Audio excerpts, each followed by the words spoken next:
Good evening and happy late Thursday night if you're tuning in live here to the second episode of Questioning Everything,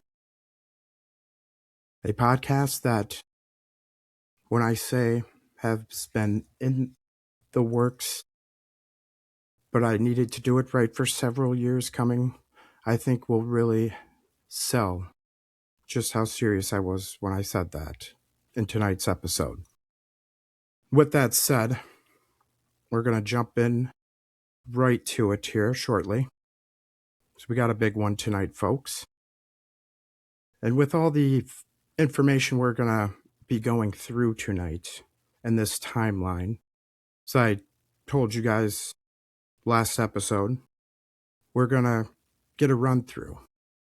Because the best way of knowing what's ahead is to actually get an actual somewhat thought of where we were, where we actually were, what actually happened in the past.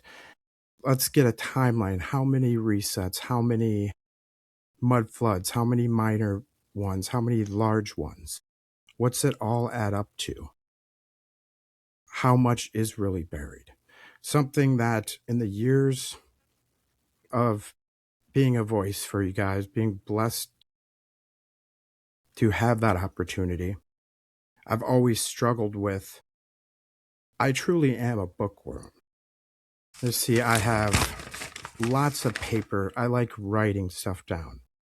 Not script so much, but just facts and figures, hard details, like lengthy timelines, lengthy conclusions, hypothesis drawn from the information I've gathered over years, and it really has been years.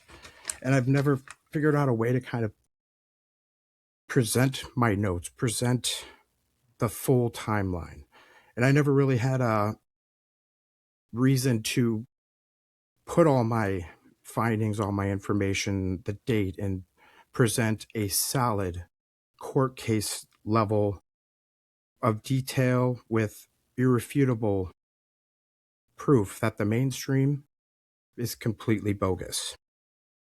And stick around till the end, and I'll show you exactly what we're going to do with all this information we've had. So it's another thing, it's so hard to do in such short form, like minute long, even 15, 20 minute long, 30-minute long YouTube videos. You get stuck on one subject and it doesn't show the full picture, the full timeline of events, at least as I feel I can best present to you. Like if we're presenting a court case together, right? Because this is our podcast, that we're going to build this community. I feel the first episode, we laid that foundation of this community and what we hope to accomplish with it. And in this second episode here, we're going to start a foundation. Not a foundation. We're going to start building a frame, a solid formation to base in actual numbers and statistics. And with that said, I'm going to go through the timeline from start to finish, give you a quick rundown, then go into some of the hard numbers, something I could never present in short form before. I'm going to not really focus on trying to get to the audience engagement, though that is an absolute important part of building this community together. We're going to do a lot of engagement down the road, but this episode is going to be about all laying it out, meat and potato style. And we're also going to have this on paper. So like I said, I am a paper guy. A lot of what I'm going to be reading to you is a written down timeline that I spent the last day going through years of my notes and little like clippings I've gathered to really hit it home. Why the mainstream narrative after tonight is dead and buried. So, how many resets were there in total? And what was the time frame? How many minors, how many majors? In total, I believe, and again, this is all just my opinions, but I'm going to present it to you like I'm presenting it in a court of law. I'll let you guys be the jury. I believe there was 11 major and minor total resets since the flood of Noah, okay? That's where we're going to kind of put a solid marker. There's probably a lot more further back, who knows? But we're going to go from there and then a deeper dive on the reset around the 1800s period, the last great mud flood, the course of events leading up to today and where we are, the reason for the deception. So in total, we got 7 minor resets. The major resets we'll call it flood of Noah, around 4,000, 2,500 BC. And some of these dates are going to just be best estimations because we really don't even know the true date we live in. We've known they changed the calendars, right? We used to have a 13-month calendar. You can go and scroll through back and find years back, weeks erased from calendars. We know history's a lie. We know everything they tell us is pretty much up to this point been a lie. So assume the dates are a lie as well, but they act as a good little reference point, a frame of reference to help establish this timeline for you guys. So then we have the the Bronze Age collapse. I'll try and put it in, mainstream terminology as well to kind of ground it in some kind of perspective for you guys. Then around 1000 AD, we have these plasma events starting to pop up. Probably both large and small events. You can see that scarring in the landscape all over this world. You can see it in the melted, deformed buildings. And that's why I've always said in my videos, it was not just one reset. It wasn't just the flood of Noah. A lot of people that are very firm on their convictions in the Bible, and there's nothing wrong with that. We are all dealing with just the fragments of truth that we do have to build the best picture of our true history and what it means going forward that we can. So I'll never fault people for saying there's only one reset, but this is my presentation why I say there's much more than that, and I always have. So about 1000 AD, all those melted, deformed brick buildings, looking at the Grand Canyon, the cars carved out over millions of years by erosion, water erosion from the river.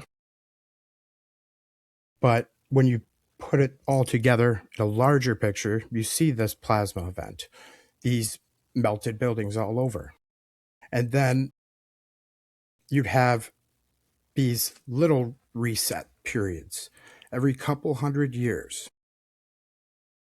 Large flood, cataclysmic burying buildings. And those seem to occur every couple hundred years. There just seems to be drops in human knowledge. You got, the Great Library Fire. You have tons of civilizations like Tartaria, right? That would just show up on maps for hundreds and thousands of years. Well-established territory, well-established cities. And then all of a sudden, late 1800s, just poof, gone, erased. And then it was just set as to be a placeholder while the rest of civilization never went that way. So they just all called it Tartaria. But we've seen in many of my videos establishing that that's far from accurate. So that's kind of the broad picture of the resets from Noah to here. The last like real major one, say right instead of the mud flood, last 1850s, 1776, somewhere in that region, it seems, was the last great reset, which we all call the mud flood. In between that, around 1000 AD, was the plasma event. And every few hundred years, you have little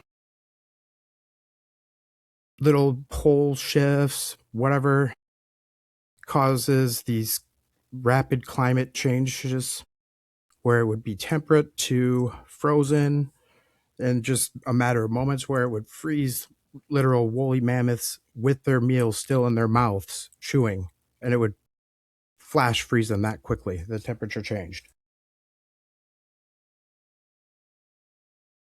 So what I want to dig into deep now, the 1800s period, what happened around the mud flood, after the mud flood, the reason why the narrative they give us about America's founding is impossible. The bricks, the orphan asylums, the child labors, etc. We're going to start piecing those together to paint this picture. Along the way, showing you that the facts does not back up the mainstream case. Give me a moment while I pull up this part of the timeline here. And make sure you guys subscribe to the channel if you haven't already. Download this one. Keep it with you for reference going forward. And like I said, when I'm going to put this in writing as well, I've already have. This episode has really been several years in the making. And it might go longer than just one episode, 1 hour, because there's a lot of subtle details, and I have pretty much a book already done with what we're going to talk about tonight. Done and being able to be presented in a reference book for you to have, where you can look at hard numbers, hard figures that somebody says, oh, those are just buried windows, bro. What are you talking about? Read history books. Like, these are going to put those numbers into doubt to show that they've been lying to us all along, and what we're going to do about it with this information. Because that's one of the biggest questions I've gotten asked a lot, and it's so hard to present. Like, what are we going to do with all this information? What's the next step? That's why I said at the end of the episode, I feel I took this next step forward for us as a community to really make them call our bluff, to legitimize the delegitimized. And what I mean with that is Tartaria, the resets, the mud flood has always been just instantly dismissed. Oh, just put your tinfoil hat on, and oh, it's just conspiracies. When you have actual numbers and data to back that up, and they can't just dismiss it outright with just, oh, it's just buried windows, then that's going to take that tinfoil hat off that they want to throw on us. And we're going to move forward, put our investigative journalist hat on. We're going to start submitting record requests. We're going to start asking for original blueprints, original documents from these supposed buildings that were built in the 1800s. We want shipping manifest logs from the Smithsonian. Right? In the 1800s, when they gathered all these bones up, and I've showed dozens and dozens of videos to you guys over the years, in one way or another, of these hundreds of news clippings from newspapers like the New York Times, The Atlantic, papers that have been around for since pretty much founding of the country, all talking about giants 7, 8, 9 feet long, found all across America, well, all over the world, but we have actual newspaper articles that say, hey, all these giant remains were found, but pretty much all the articles end in the same conclusion. The Smithsonian sent a representative to collect the remains, and they took them away, and we pretty much never heard from them again. But there is more that we can do than just point out the obvious and let them dismiss us as irrelevant. When you start poking around and asking questions and questioning the narrative, and not just a flashy YouTube video presented on one subject at a time, methodically, that doesn't paint a solid court of law style case where it's us versus the narrative that has lied to us since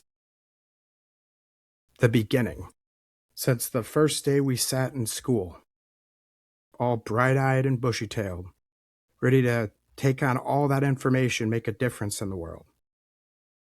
But all our schooling has really done for us is taught us to sit down, shut up, work hard, just so you can hopefully make enough to get by, have enough the end of the month to be grateful enough to make rent,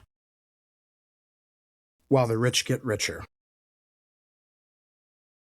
while crimes are committed in front of our face with irrefutable evidence,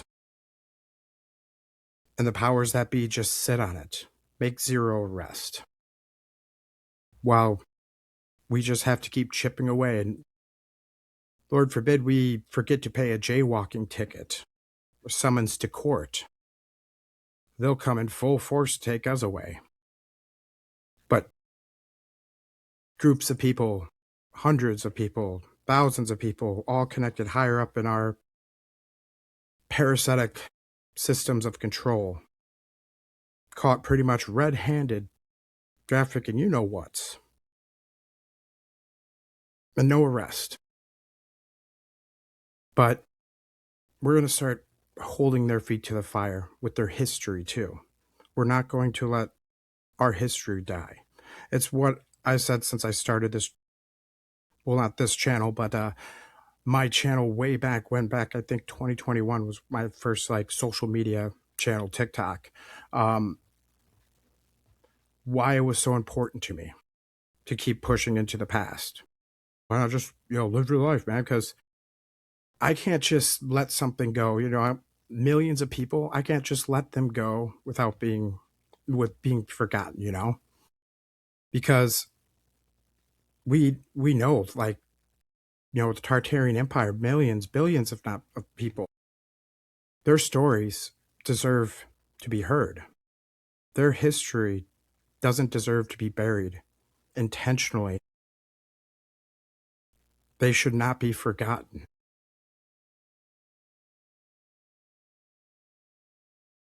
So, how do they get away with it? Point blank. How is our record so faulty even 100, 200 years back that, like, all these resets, all these buried buildings, these inherited structures, like, how are they able to lie to us so brazenly? But I mean, for one, like I said, the system since the day one has all been about control, pushing a false narrative, and just outright lying about everything, and where you're getting presented by people that you think are people of authority, people of all knowing and all knowledge. And from very early age, you're told to respect authority, never question the authority, never question the experts on the subject. Well, you're just a dumb little kid, you don't know anything. Like, don't question the experts. We told you what to think. all those flat mountaintops that look exactly like trees. No, well, you're just stupid. Those aren't trees. They can't be. They have to be giant ancient lava spewing hexagonal column volcanoes that we've never seen any time replicated anywhere in current times, right? If I could just see one volcano spewing hundreds and thousands of little hexagonal columns to form a perfectly looking felled tree, then maybe I would buy that narrative that those giant flat top mountains are maybe not just piles of rocks. So after that 1800s flood, say sometime around 1776, 1825, we have this just incredible explosion of building in countries like America, countries like Australia shortly after that. And they're all built in the same unified architecture that you find in Europe in all parts of the world. And the remains that they didn't rush to destroy after supposedly being built in, mid 1800s all across the country, all with red brick, all requiring skilled expert builders in a time where even the trains running in America were still using horses and carts to get stuff around. A very, very basic supply chain to get all those red bricks that built this country that you see all over this country in America. And that's where we're kind of focusing these facts and figures on. Those are impossible in the amount that was required to build this country at this time because you can't locally source that brick. Those aren't locally kilned bricks. Even if you had brick factories supposedly built nearby in these areas for these horse and carts and bare bones trains, if any, in the areas for hundreds of miles, because this is all a supposed new land, right? So where would these red bricks come from? They would have to be shipped in by wooden sailing ships, right?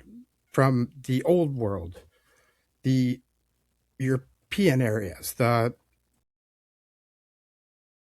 British Isles, England, they'd have to ship them all in across the Atlantic. No infrastructure was established in that time period, not nearly enough to build the numbers. So I plugged some of the information in to kind of get a exact number of bricks here. Give me just a moment. Through my stuff, like I said, I got a lot of papers. So I want you guys to hear some of these numbers. Hear how many orphan asylums there were. And when the peak periods of these orphan asylums were, the peak period of these insane asylums, how many they actually were in a brand new country.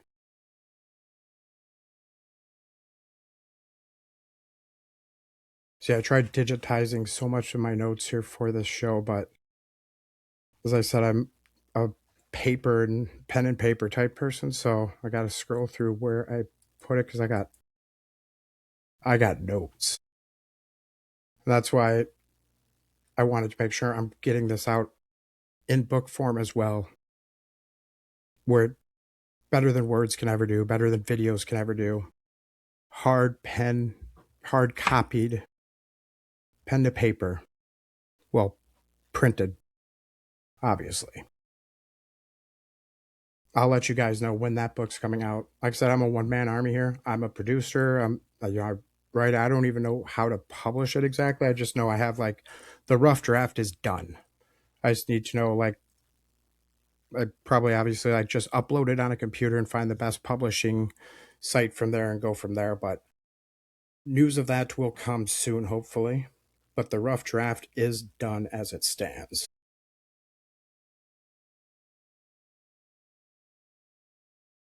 So while I'm taking this pause here to kind of get to those numbers, I want to again thank you for making this all possible, for making me realize myself what our next step is. What can I do to change this world, even for a little bit for the better, to get a little bit of the actual truth out there?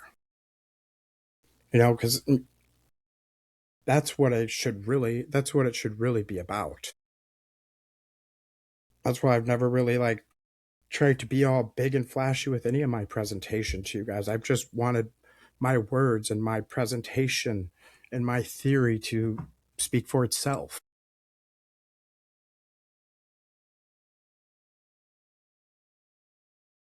Almost there, guys. I apologize. Bear with this elder millennial while I learn dozens of new features with this whole podcast all at once in the last few weeks that I never thought I'd use in my life. I never thought I would be content creator of any sorts. God has a way of showing us our true purpose, our true calling, and doing all these videos and building up to this over the years. I always had that sense of unfulfilling, I'm getting the word out. I'm finally, people are waking up to this history. But after doing it for several years, building such a large and great supportive audience, I ask myself daily, what can I do next? What can I do to move forward? We have the discovery process. That's what we've been doing for years, building it all up little by little, piece by piece to make our case. And this is what I think the next step should be for us, to make our case, to present our case, to make it public. They can't label us tinfoil hat. We're presenting evidence in a way that hasn't been done before. Okay. So while I look for my other stats and figures, I'm going to skip the brick parts here, and I want to go back to a little bit before 1700s, looking at the underground catacombs. There has been in total, the most accumulative number that I found has been 1,000 total underground catacombs spread across the world, right? You might have heard of a few of them. The Paris catacombs, the catacombs of Rome. And what do they all have in common? They all are layered and adorned in very bizarre, ritualistic, demonic ways of bone. People's remains, they say, from overfilled cemeteries along over the years, etc. But it might have been buying that as a narrative if it was just the Paris catacombs. But when I dug into it and I looked through them all, there's approximately 1,000 catacombs, all the exact same way. Naples, Syracuse, Rome, all these old cities, pre New World America times. I haven't came across any in the Americas yet. At least not that I remember, know of, or have written down in the timeline. But 1,000 of those. That is wild. Now let's rewind here, or I should say, go back in time a little bit back to the Americas, looking at some of the numbers. How many of these orphan asylums were there? Made of, again, red brick, built like palaces. They were some of the first buildings that started popping up in the country. Some of the first architecture that we would see, asylums. Not just orphan asylums, but actual insane asylums. Those numbers in America both peaked around the early 1800s, right around that last reset, that last big reset. Isn't that odd? We have supposedly 8 billion people in this globe system of ours, supposedly. That's what they tell us, 8 billion people at peak in America. With it being even less than 100 years old, that was the most amount of active insane asylums and orphan asylums.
Well, that's young, very impressionable minds that have no idea who they are, what they are, where they came from.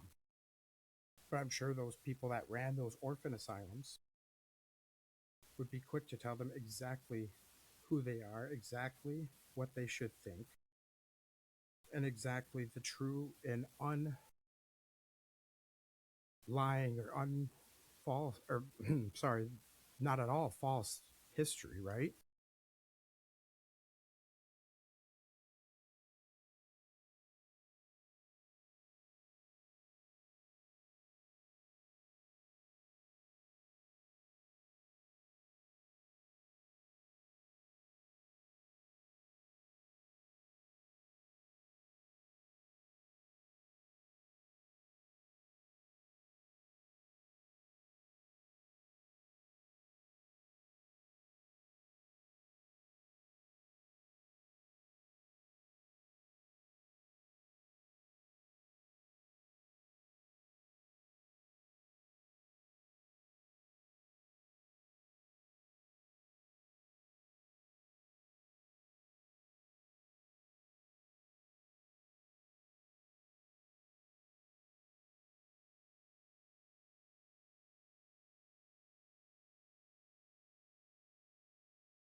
Sticking around, those families for hundreds of years have always just been a step ahead of us all.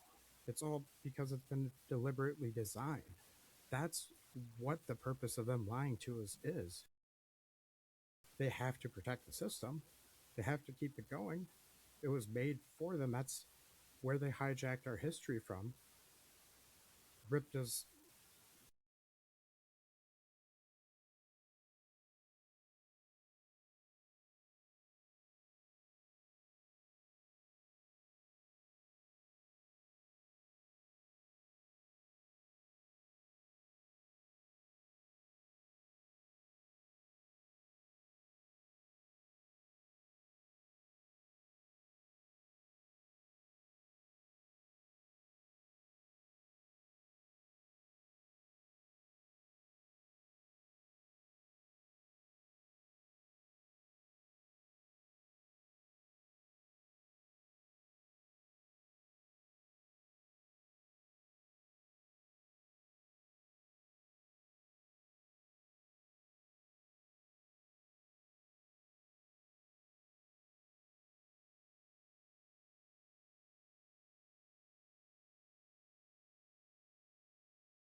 from that cataclysmic reset. They needed labor, didn't matter how old, but children in particular, in mines, or you'd think that would be where the adults were going to be the one job you would want them to, the biggest and strongest miners. No, it wasn't for mining resources that they had these child miners there.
Sources available to us like that would change the whole course of humanity that we're currently in.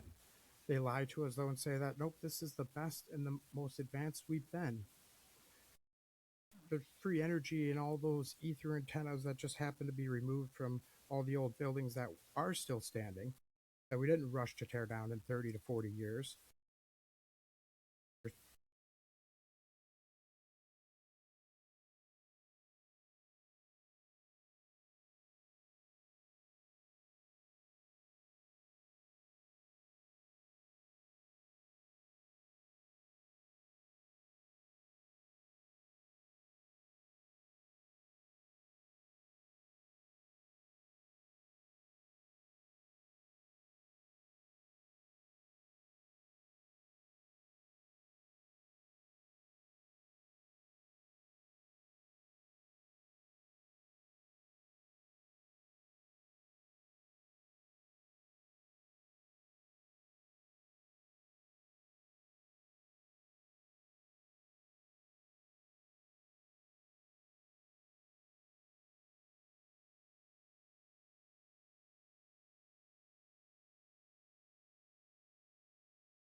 But in a period where everybody's just supposedly pulling around with horse and buggy, hammer and chisel, they developed and designed this intricate infrastructure of orphan asylums, intricate infrastructure of insane asylums.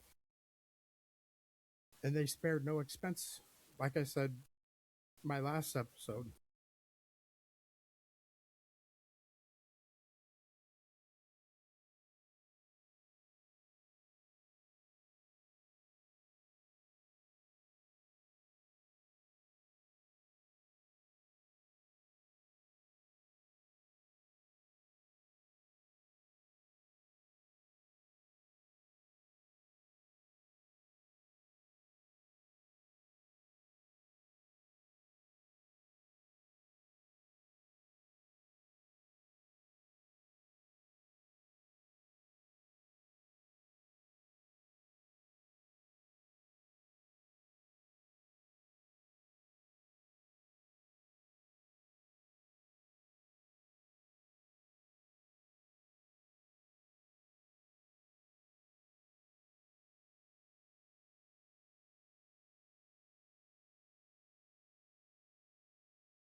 Sorry for the dead air. That's not usually my case. I wanted to try and that's why I said the actual hard copy with all these numbers, timeline, better than I can ever like put to words by just even an hour's time frame doesn't quite cover it. It just begins to scratch the surface. As I can see, we're long into this hour segment here.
I can get that going, but I wanted future episodes where we're not like kind of specific timelines. I don't want to throw pictures into it right now and kind of further derail me from keeping organized on my notes. The more episodes we do together, the better I'm going to be able to kind of keep all my notes organized for the show. So I don't write a script out and never have in any of my videos I've done. It's just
then we'll move on from the asylums, and I'm going to give you a full detailed summary of what it all means, the numbers.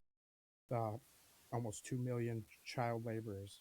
And again, keep in mind at that same time period, you could literally mail kids through the US mail.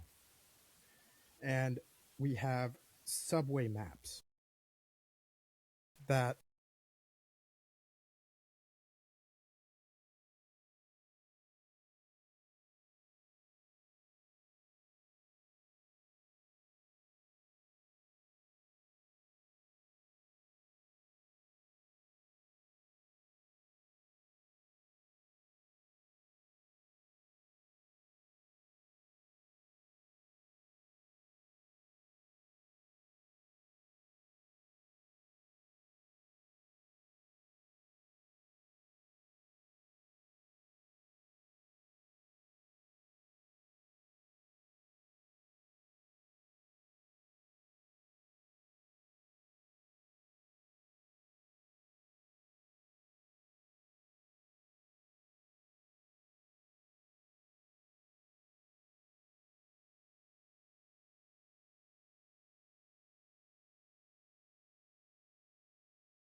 Just give me a moment here. I should have printed it off and tabulated it like I like to do with those things, but I thought I could be tech savvy and do it all digitally, so now I lost my place on some of those things.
This was before like World War One, World War Two, so there should be this many children. There's never been a period again in history, or even before history, where there's so many unaccompanied children.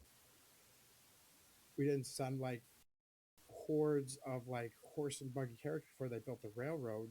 You don't hear about that in Europe, where that's because it does not exist.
So 250 people, or I'm sorry, 250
250 insane asylums. Think of that.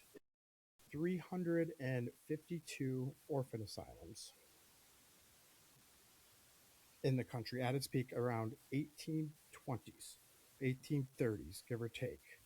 That's the peak period for that. And it really shows it's like less than a generation or two since I said that last great mud flood, irrefutably.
Because in horse and buggy age, where we're just starting out, supposedly, we could build over 200 or 200 insane asylums, sorry, and over 300 orphan asylums. Facts and figures, that's such an anomaly in the data right there. So, what can we do with this data?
Empires like Tartarian, there's going to be a lot more. There are a lot more others, a lot more grander civilizations than ours currently today, with capabilities, with unities far beyond ours, understandings of this world and reality we live in far more than we have today. Freedoms, the illusion of freedom that we have today,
we have worked together to take all those bits and pieces of information, and we're starting to now paint a picture of what it all means and what we can do with it.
Depths of it is shocking. Just a little bit of numbers that we went over here tonight. Like I said, this is why this podcast has been years in the making, because it's something that's I have been struggling with for years to find a way to properly present to you guys here. And this, in my own opinion, in my own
degradations like that over the years, sure, but nowhere in the course of history, even before the periods of enlightening and enlightenment, did we ever have that level of children to adult ratio in textile mines.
It's like, I don't know if you guys have ever seen the movie They Live. Great movie. If you haven't, you put the glasses on and you see the evil reptilian alien people or whatever that were controlling the world for what they were, and that's when you've seen all the true reality of the world. I believe we have that, like,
that's why they lie. Like, if we knew the truth and what they have taken away from us and what capabilities we've had, if we didn't have to give away almost half of our paycheck just to be able to have heat and power for our lights, because there's free energy right in the ether above. You guys have seen many of my videos on that, I'm sure.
Freight industry, the logistics industry, with what he created with this unique program that I still think to this day in the shipping industry.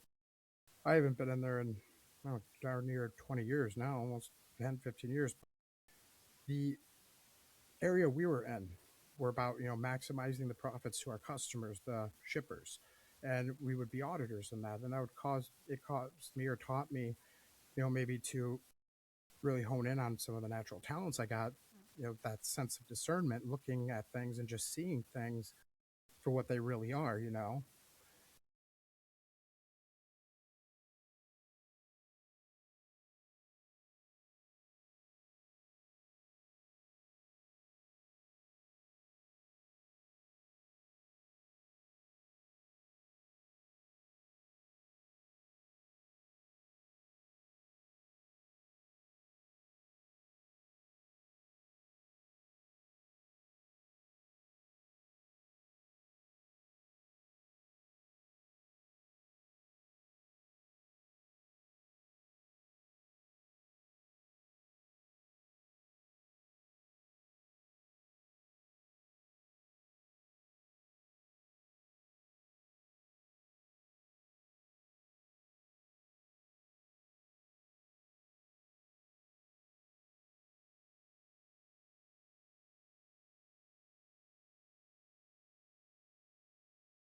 to build all of these sunken cities that they allegedly raised. But the manpower that would take to raise all these city streets didn't exist. Wouldn't be possible, not with horse and buggy age. And then there's no like records of that at all. It's what I tried to do here. And again, another solid proof of this is call your local historic societies. Um,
no records of mass street raising levels or cultural layers. Cultural layers wouldn't apply to America, it's too young. They try and make that excuse in Rome or places like Egypt and stuff, just massive or the ground levels raising over the years. And there is a certain bit of like sedimentary that accumulates over the years, but it's not uniform, not like we see all over the world.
And like I said at the end of this episode, I wanted to tell you my first step in addition to this book.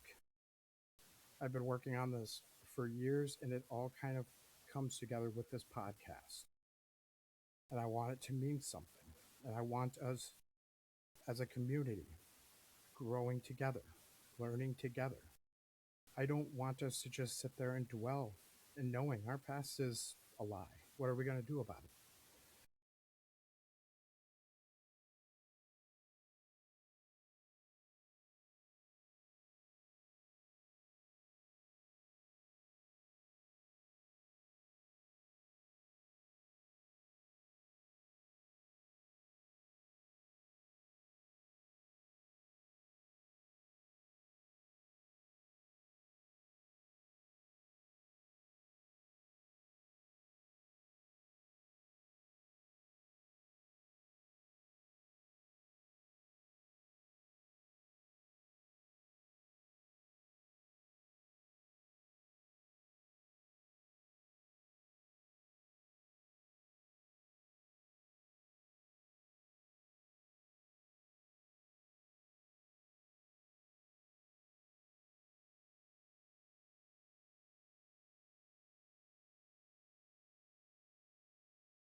you about Tartaria, the reset, it would like dismiss outright any possibility of it.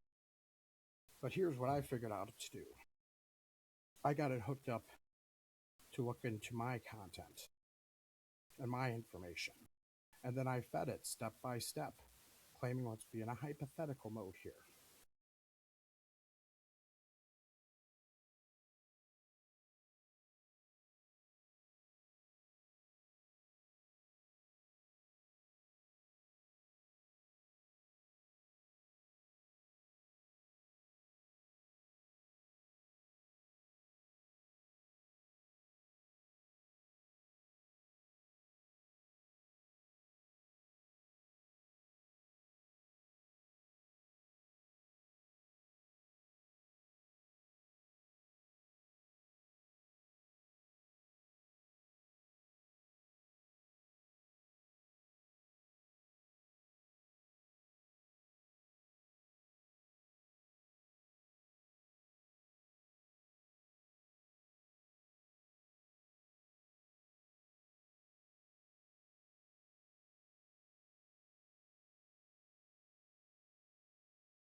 Put to work. How many bricks would it have required to? Because we all knew it wasn't accurate numbers, but to actually have a machine crunch all of those numbers and then to come out and tell me like, no, you're right, those numbers do not match, that there's not enough bricks in America or being able to be sent to America in that time frame to build all of those red brick massive buildings.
Irrefutable.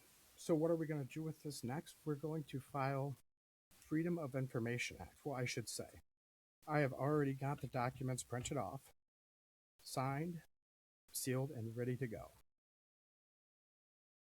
Some of them to the Smithsonian, requesting shipping manifest, anything and everything with remains notated as larger than 7 feet, where those manifested ended up, because that's where you're going to get them. That's where you're going to hold their feet to the fire. Those manifests, if they can't present them, that shows you right there.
good stopping point for the night is a rough summary of the information I gave you. Like I said, a timeline from about the 1800s through, so we can kind of summarize what we learned and what it all means. And then about the Freedom of Information request, I've got a couple here on standby. Um,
dismissive answers without even looking at the facts presented, but when we have it written down and when there's a actual, you know, showing evidence of asking for it, then that's when they can't just be dismissive anymore. That's when I said, legitimize the delegitimized. We put our investigative journalist hats on now.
This is the onion peeled layer by layer from what we all learned tonight.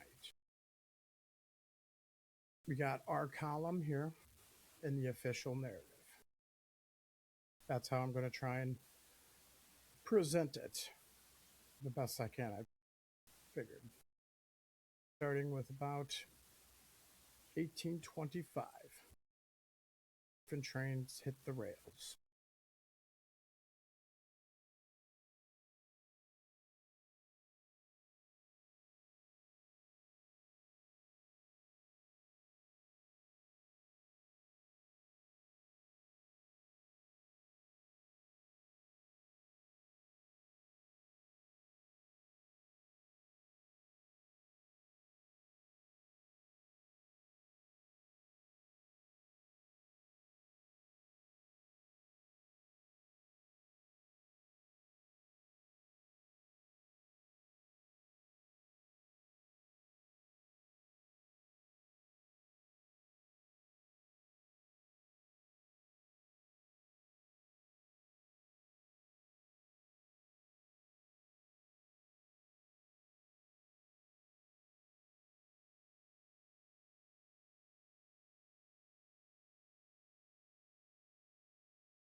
We got Noah's flood as the 0 point for the resets. That's for the bases, about 4,000 years back. Then we stacked 7 resets on top, give or take, 6 to 8 major ones since then, with the mud flood being the last of those great ones, the most recent one happening late 1800s.